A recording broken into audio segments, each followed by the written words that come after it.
Allahumma a'inni ala dzikrika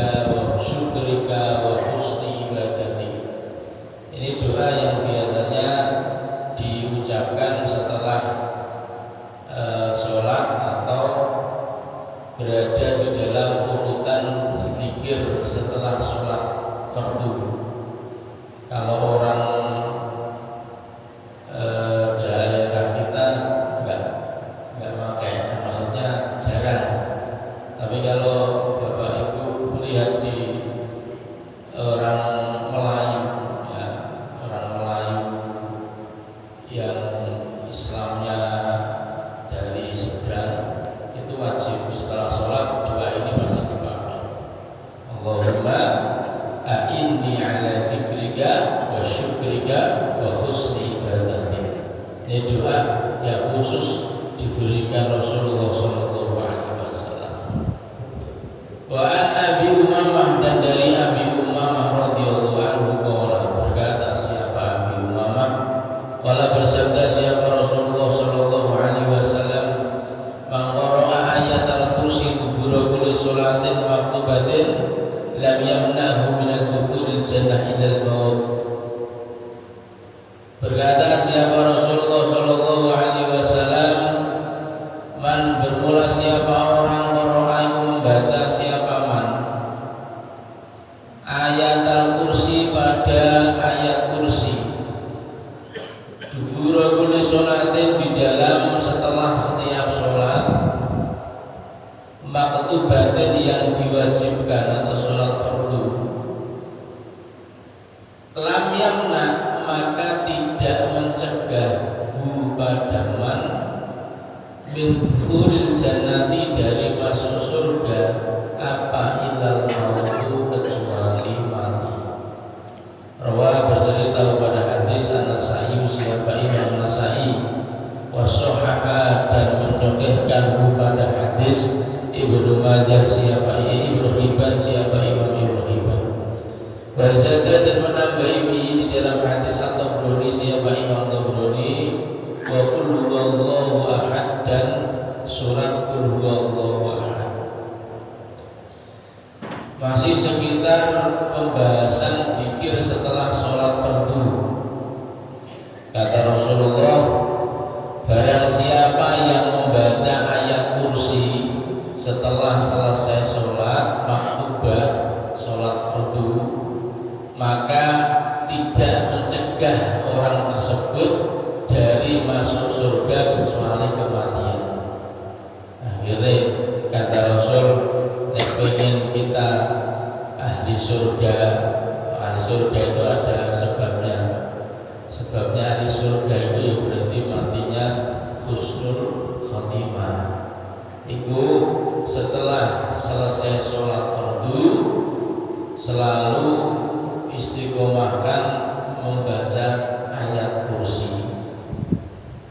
Ayat kursi itu surat ayat dalam Al-Quran yang sangat unik. Ya. Allahu la ilaha illa wal hayyul qayyum la ta'khudhuhu sinatun wa la naum al-ayat. Karena di dalam Al-Quran hanya satu ayat itu yang mengandung tentang keagungan Allah, keesaan Allah, dan menerangkan tentang kekerajaan Allah atau kekuasaan Allah. Makanya ayat kursi itu ampuh.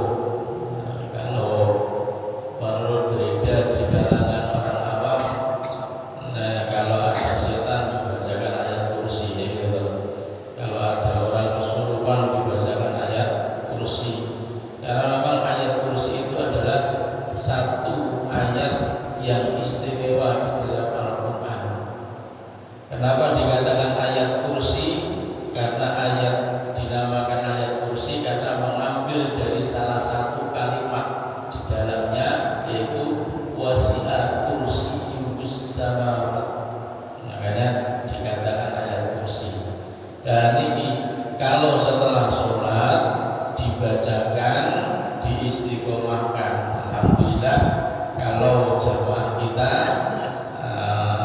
masyarakat kita ini tidak ketinggalan kalau ayat kursi setelah melaksanakan sholat. Dan Bapak Ibu, tuntunan ulama-ulama zaman dahulu, guru-guru kita zaman dahulu, orang-orang tua kita zaman dahulu yang sudah mengemas zikir setelah sholat itu ada tuntunannya, yaitu dari Nabi Muhammad SAW.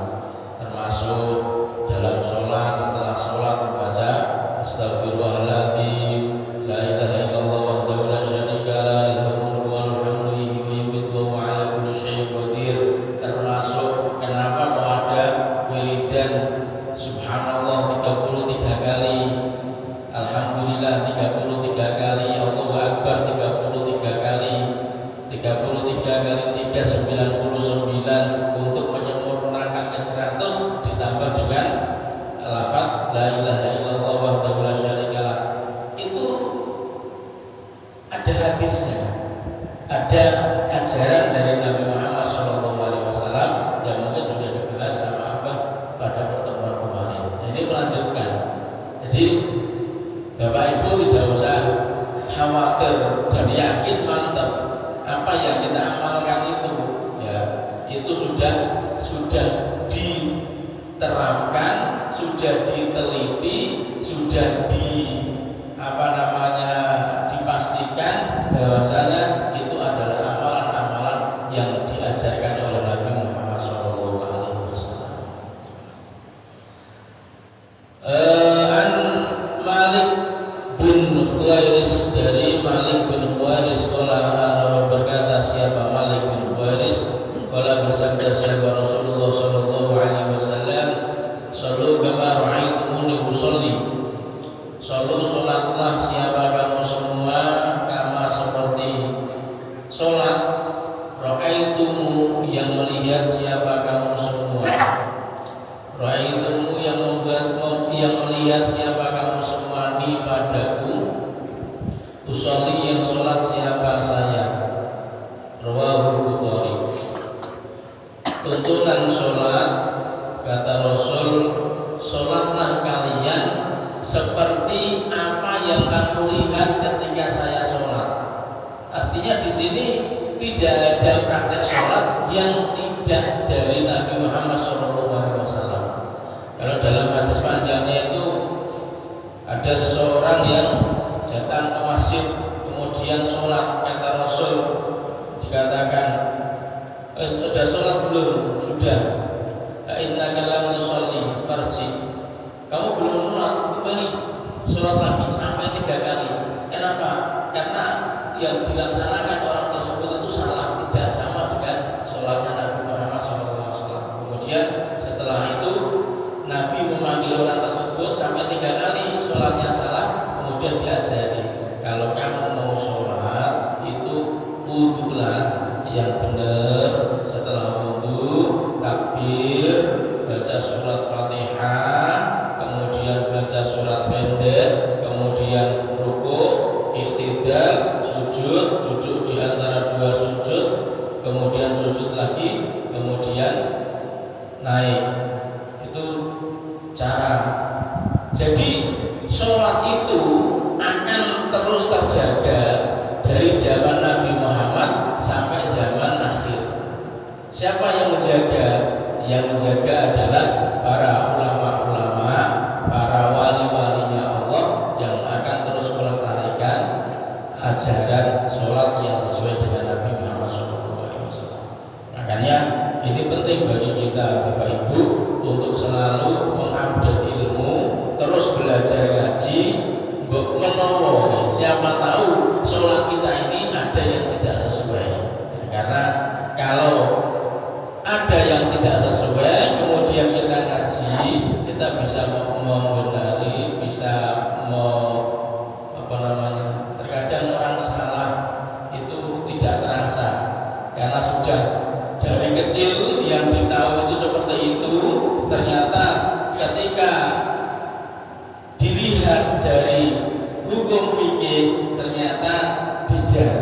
Nah, ini harus ada penyesuaian. Oh, ternyata sholat saya selama ini kurang sesuai dengan apa yang dilaksanakan oleh Rasulullah. Karena Rasul berpesan, "Shollu kama ra'aitumuni usolli." Sholatlah sesuai dengan apa yang saya kerjakan. An Imran bin Husain, dari Imran bin Husain anak Nabiya, sungguhnya Nabi Muhammad SAW berkata, siapa Nabi, sholli, sholatlah, wa iman halih, berdiri atau tegak. Fa'ilam tasati, maka apabila tidak mampu siapa kamu, qa'idah, faqa'idan, maka dengan duduk. Fa'ilam tasati, maka apabila tidak mampu siapa kamu, fa'ala jambin, maka di atas lambung. Wa ila, dan apabila tidak lam yastati fa'ala jambin fa'aumi, maka berisyarah siapa kamu. Rawahul Bukhari. Ini praktek sholat.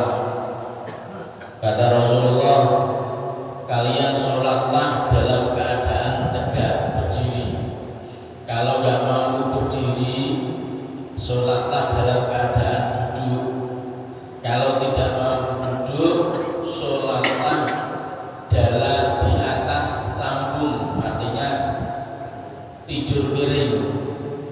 Kalau tidak mampu tidur miring, maka sholatlah dengan tidur telentang. Kalau sudah mati total, artinya masih hidup tapi tidak bisa bergerak, maka sholatlah dengan isyarat. Sholat dengan isyarat. Ini pentingnya sholat sampai mengatakan, Rasulullah mengatakan, jangan tinggalkan sholat seperti apapun keadaan kita. Sholat itu tetap wajib. Apalagi cuma sekedar urusan duniawi, ya. Ada rewang pesta sampai sholatnya nggak urus. Orang yang sudah tidak bisa apa-apa itu masih mendapatkan hukum sholat wajib. Apalagi orang yang masih bisa kesana kemari. Tidak ada satupun ayat ataupun hadis yang membenarkan bahwasanya orang itu mendapatkan mendapatkan gratisan untuk tidak sholat dalam keadaan apapun. Bahkan sampai posisinya kita itu berlumuran najis, badan kita kena najis, terus kemudian sarung kita atau baju kita kena najis. Ketika waktu sholat mau habis kok kita belum sholat, itu kita wajib melaksanakan sholat. Namanya sholat untuk menghormati waktu sholat. Saking mulianya waktu sholat, itu dimuliakan dengan melaksanakan sholat. Nah, prakteknya bagaimana? Prakteknya kalau orang itu sholat fardu, maka bapak wajib berdiri bagi yang mampu. Kalau nggak mampu nggak usah dibahas, karena agama Islam itu mudah, jangan dipersulit. Bagi yang mampu ketika sholat fardu wajib berdiri. Kalau sholat sunnah itu ya qobliyah, mau tahiyat masjid, mau sholat tarawih, mau sholat witir, itu bebas Pak. Boleh tegak, boleh duduk, bahkan boleh tidur miring. Sholat tarawih itu kan ada yang 20 rakaat. Nah, seumpama sambil duduk boleh Pak. Tapi kalau sholat sunnah dilaksanakan duduk, pahalanya separuh dari orang yang tegak. Tapi boleh kalau sholatnya sholat sunnah. Tapi kalau sholat wajib, tegak itu wajib. Sekarang ada kasus, kalau kita melihat di kota-kota besar, di masjid-masjid besar itu kan ada kursi atau bahkan di Mekah atau Madinah itu banyak orang-orang yang sudah sepuh itu bawa kursi. Gimana sholatnya? Orang yang sudah kesulitan untuk tegak atau tegaknya sudah tidak seimbang, itu boleh pakai kursi, boleh duduk. Nanti ketika rukuk, ketika sujud bisa kuat ya sujud. Nah, berarti dia hanya tidak mampu tegak, tapi masih mampu rukuk, masih mampu sujud. Nah, kalau duduk gimana duduknya? Posisi duduknya boleh pakai tahiyat awal atau pakai sila. Duduk sila sholat itu boleh. Ya. Kalau duduk biasa, kalau duduk berarti rukuknya gimana? Rukuknya berarti kita tinggal.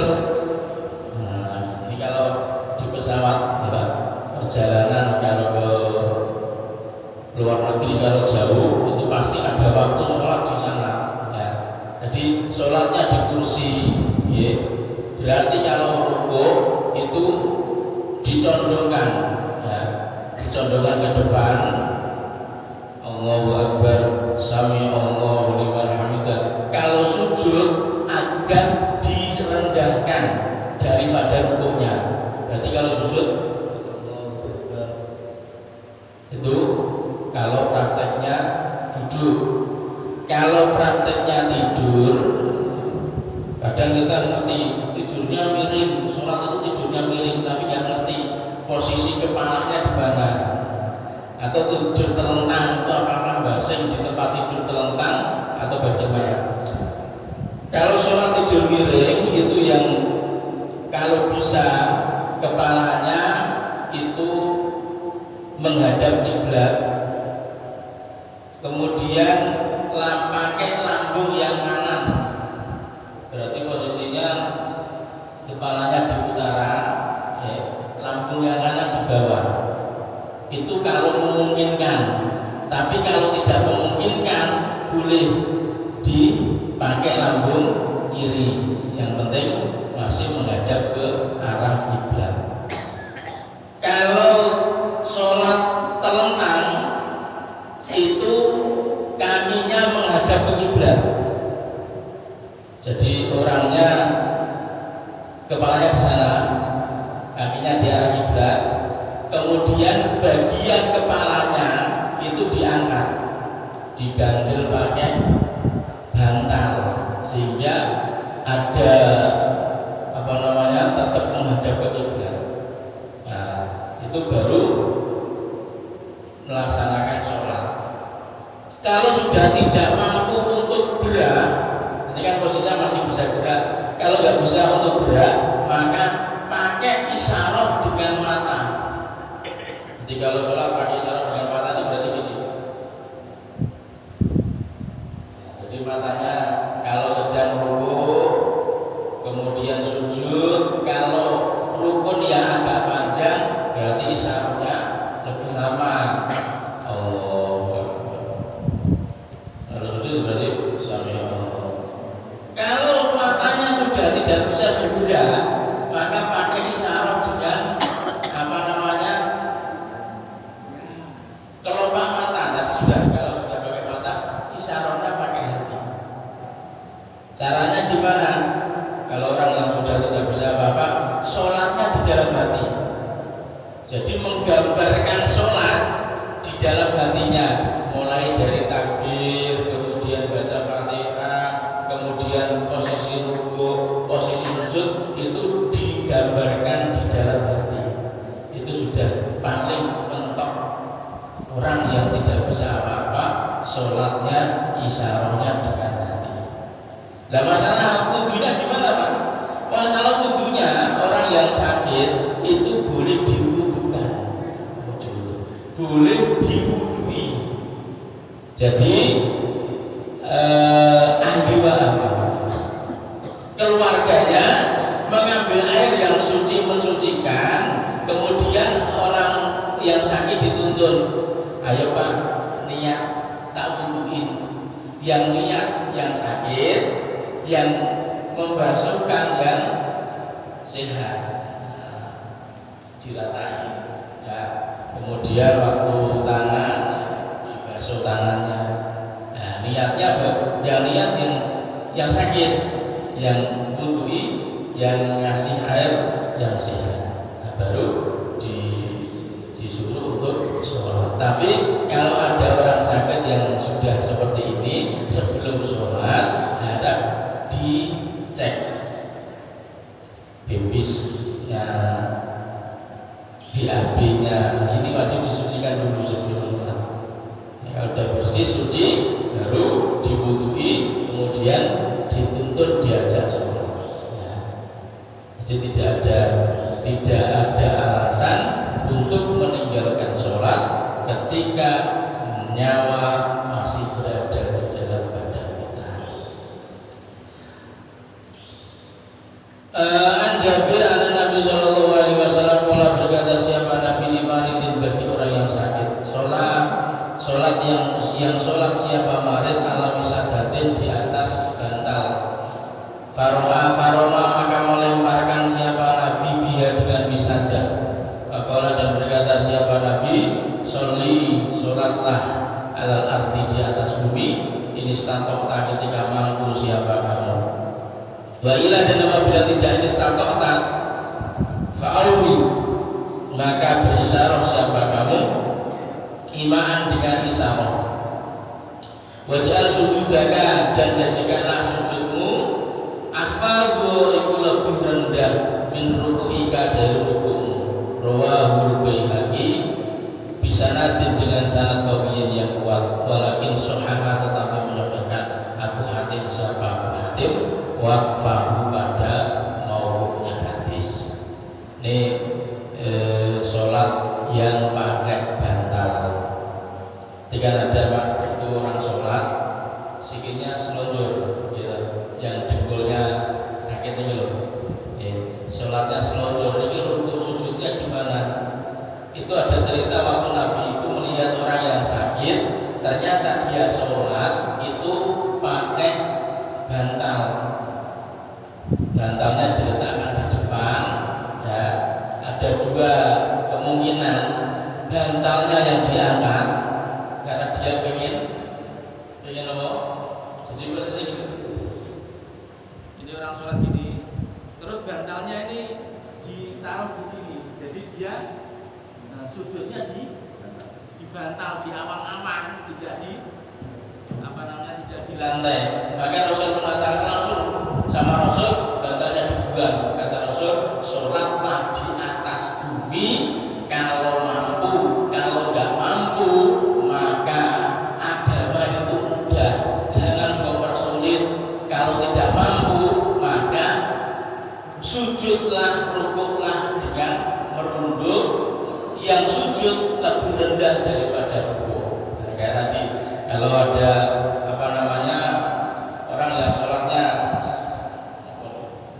selonjor ya, jadi posisinya ketika rukuk ya itu nggak usah ganti posisi kalau kakinya memang benar-benar sakit. Ini yang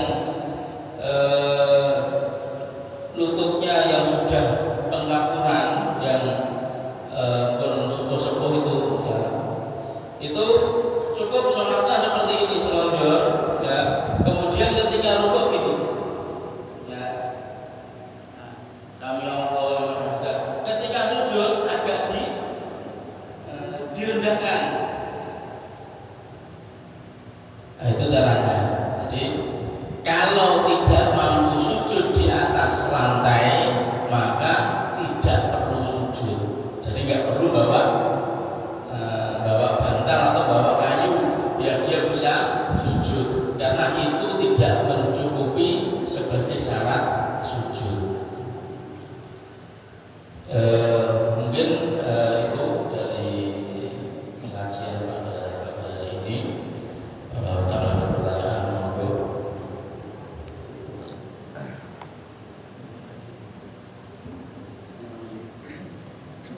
Assalamualaikum warahmatullahi wabarakatuh. Begitulah kewajiban sholat bagi kita. Jadi orang yang tidak mampu, misalnya dari keluarga tidak memperhatikan, itu bagaimana yang menanggung dosanya, itu yang sakit atau keluarga?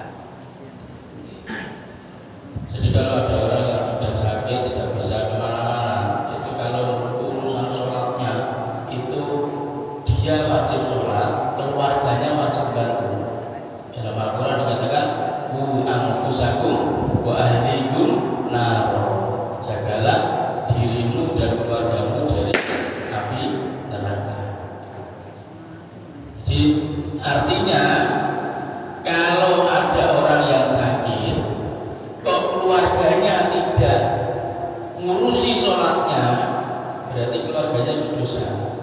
Karena orang ini butuh bantuan, tanpa bantuan dia tidak bisa sholat dengan sempurna. Ya, kalau sekedar sholat menghormati waktu atau menghormati waktu itu kan tidak setiap hari. Artinya orang yang sakit kewajiban nuntun sholat, kewajiban mempersiapkan waktu sholat itu adalah keluarganya yang masih sehat, gitu Pak. Ya. Karena dia nggak bisa sholat sendiri. Dan satu keluarga wajib harus saling berbagi di dalam masalah kebaikan, termasuk menjaga keluarga dari api neraka. Itu salah satu kewajiban. Satu contoh ya, sama mama, seorang bapak kemudian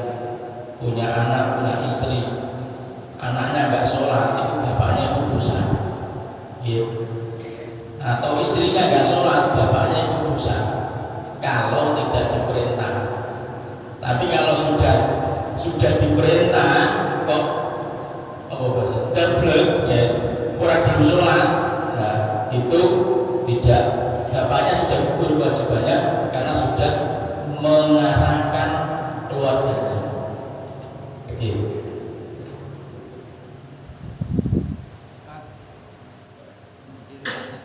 Assalamualaikum warahmatullahi wabarakatuh.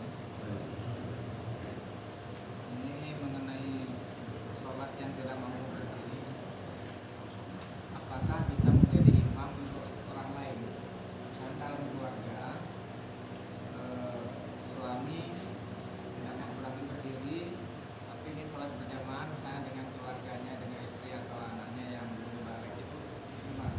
Posisi sambil duduk atau yang jelas tidak mampu berdiri bisa jadi imam. Terima kasih. Orang ini bisa menjadi imam meskipun dalam keadaan dia duduk ya ataupun tidur miring, dia bisa menjadi imam. Tapi kriterianya gini, kita menjadikan sebuah imam itu ada kriterianya. Yang pertama, siapa yang paling berat untuk menjadi imam? Yang pertama adalah orang yang paling alim dalam hukum fikihnya. Ya. Yang kedua, orang yang paling tua. Yang ketiga, orang yang paling bagus bacaan makhraj tajwidnya. Nah, ini tiga ini. Kalau seandainya di keluarga itu cuma ada suami, kemudian istri, ya mau nggak mau ya memang istri itu harus imam sama suaminya, karena perempuan tidak boleh imami laki-laki. Termasuk ibu-ibu ketika ngajari anaknya menjadi sholat ya, ketika masih balita boleh di belakang. Tapi kalau sudah tamyiz, sudah murohek, tamyiz murohek itu artinya anak laki-laki itu sudah mendekati usia balik, berarti berumur 8 tahunan atau 9 tahun, anak itu wajib menjadi imam. Jadi jangan ditaruh di belakang ibu-ibu, karena dengan posisi dan keadaan apapun seorang perempuan tidak boleh menjadi imamnya laki-laki meskipun itu anak-anak. Jadi boleh menjadi imam karena keadaan, bukan karena tidak bisa baca atau apa, tapi karena memang posisi beliau sebagai imam dalam keadaan duduk diperbolehkan. Mari Bapak, saya tanyakan ya, bagi orang tua yang tidak memerintahkan anaknya sholat, itu dosa sebatas umur berapa atau sampai kapan orang tua itu menanggung dosanya anak itu? Dalam hadis Nabi diterangkan muru sibyanakum bisolah idza balagha sab'a sinin wadribu 12 sinin. Perintahkanlah anak-anak ketika umur 7 tahun. Jadi perintahnya Allah, perintahnya Nabi, orang tua wajib memberi perintah anak sholat itu ketika anak sudah berumur 7 tahun. Berarti kalau wajib ditinggalkan itu berarti kan dosa. Berarti kalau anak yang masih 5 tahun, 6 tahun itu memerintahkannya itu masih sebatas sunnah, mempelajari. Tapi kalau sudah 7 tahun, ini yang tadi saya katakan, usia murohib itu mendekati balik, itu sudah bisa menjadi imam. 7 tahun itu wajib orang tua memberikan perintah kepada anaknya, hanya sekedar perintah, Pak. Jadi ayo waktunya sholat. Kok sampai orang tua 7 tahun anaknya tidak memerintahkan sholat, berarti kan dosa. Wadribuhu idza balagha asra sinin, dan pukullah anak kalau sudah sampai 10 tahun tidak melaksanakan sholat. Perintah untuk memerintahkan anak usia 7 tahun, perintah untuk mendidik anak. Jadi wadribu itu memukul dengan pukulan yang tidak tidak sampai cacat. Ya, jadi mukul di dalam tadris, di dalam takdir mendidik itu memukul yang memberikan reaksi kepada anak. Oh, bapak saya itu serius. Jadi kalau sudah dijewer atau dicubit, ya. Nah, kalau orang zaman dulu nggak sholat itu ibunya bawa sapu, Pak.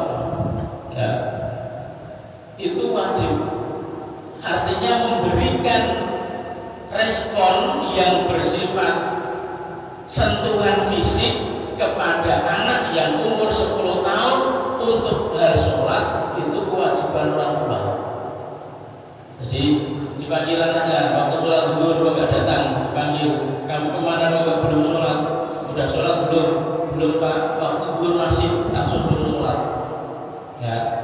Atau sampai orang anak itu meninggalkan sholat, maka kita harus memberikan tindakan yang efektif di dalam untuk mendidik anak itu supaya punya anak itu kerosok. Nah, zaman segan sama orang tuanya, karena orang tuanya tidak main-main masalah sholat. Sampai ada hukum apa dihukum, apa dicubit, apa dijewer. Itu andai kata anak tersebut itu sudah kita didik 7 tahun, diperintah 10 tahun, sudah dididik, dipukul, dijewer, kok sampai nanti anak ini umur 15 tahun, 20 tahun, 25 tahun kok gak sholat, orang tua tersebut sudah tidak ada urusan. Karena kalau sudah balik itu urusan masing-masing. Ya, jadi pendidikan yang harus diterapkan kepada orang tua itu di usia-usia 7 tahun sampai 10 tahun, ya, sampai dia menuju ke balik. Kalau urusan setelah balik itu dosa sudah ditanggung anak-anak masing-masing.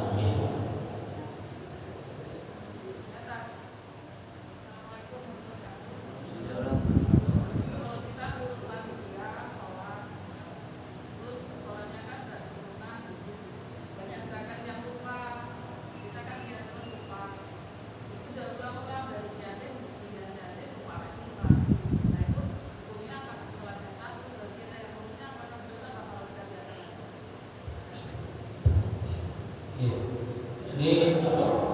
Sholatnya normal ya? Duduk ya? Sholatnya duduk. Tapi orang sudah uzur itu kan pikun ya. Pikun itu kan mengulang-ulang sesuatu yang dia lakukan. Bagaimana? Kalau posisinya pikun itu dia sholat sakarpe itu sholatnya itu tetap sama Allah itu sudah, karena itu bukan bawaan, bukan kesengajaan, karena itu memang sudah jadi apa, bawaan dari usia. Jadi tetap kita sebagai orang yang sehat tetap kita ingatkan untuk sholatnya tadi rukuknya sampai 5 kali misalnya, ya. Tapi apakah itu dosa? Tidak, ya. Karena salah satu termasuk orang yang sudah pikun, sudah udur, puasa pun itu boleh dia nggak puasa. Ya. Jadi orang yang sudah udur, sudah tidak mampu lagi untuk puasa, diajak puasa juga katanya, padahal sahur bareng-bareng, pagi-pagi dikatakan aku kok nggak dibangunin sahur sama. Orang ini boleh nggak puasa, langsung boleh nggak puasa, tapi dia membayar fidyah. Setiap 1 hari bayar 1 mud atau setara dengan 6 sampai 7 on. Sehari puasa bayar 1 mud, 6 on atau 7 on. diberikan kepada orang fakir miskin. Karena hukum sudah tidak yukallifu nafsan illa wus'aha.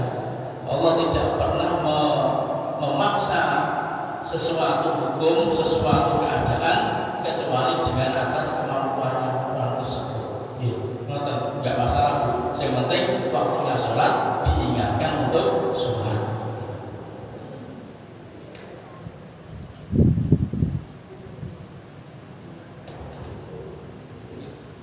Tentang bayar fidyah itu bagi orang yang sudah pikun ataukah orang yang sakit juga misalnya nggak mampu puasa itu bayar fidyah. Iya, ada di sini ada dua yang boleh langsung tidak bayar, boleh langsung tidak puasa langsung bayar fidyah. Yang satu adalah al-ajuz. Al-ajuz itu adalah orang yang sudah tua renta, pikun tadi. Yang kedua adalah al-marid alladzi lam yurja baruhu. Orang yang sakit yang tidak bisa diharapkan sembuhnya. Artinya sudah parah, terus kayaknya sudah nggak bisa sembuh. Nah, orang yang seperti ini boleh langsung bayar fidyah setiap harinya. Bayar fidyah boleh setiap hari, dikeluarkan boleh, ya. Kemudian dikumpulkan di Ramadan terakhir juga boleh. Ini monggo kerja terserah, silakan prosesnya. Kalau yang lagi sakit demam, sakit batuk, pilek itu jangan bayar fidyah, nggak boleh. Karena dia statusnya saat itu mungkin nggak mampu, tapi dia masih punya waktu setelah Ramadan untuk memenuhi sholat, untuk memenuhi puasanya.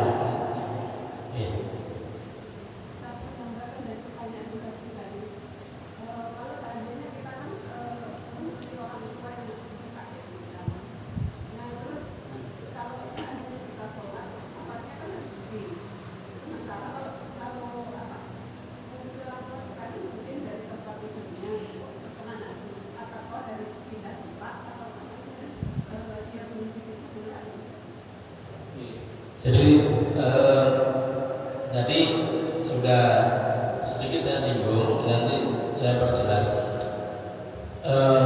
Badan orang sholat itu ada 3 yang disucikan dari najis: badan, kemudian tempat, kemudian pakaian.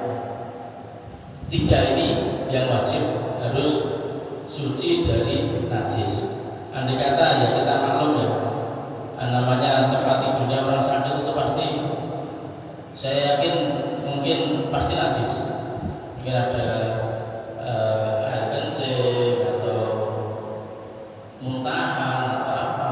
Bagaimana untuk melaksanakan sholatnya? Kalau memindahkan orang tersebut itu repot, ya.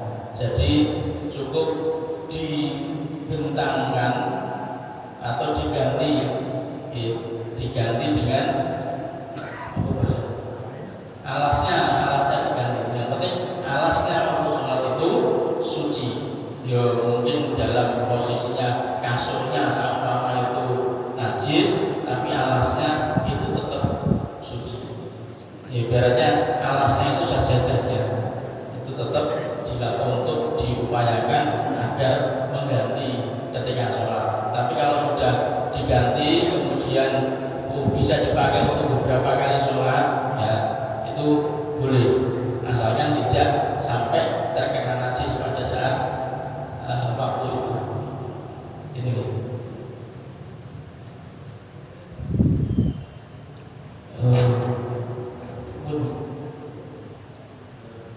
alhamdulillah alamin sudah selesai. Kita tutup bersama-sama dengan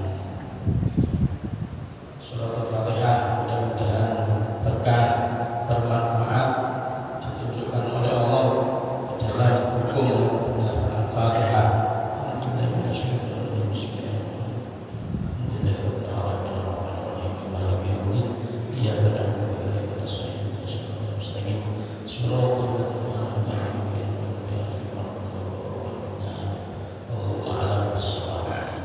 Assalamualaikum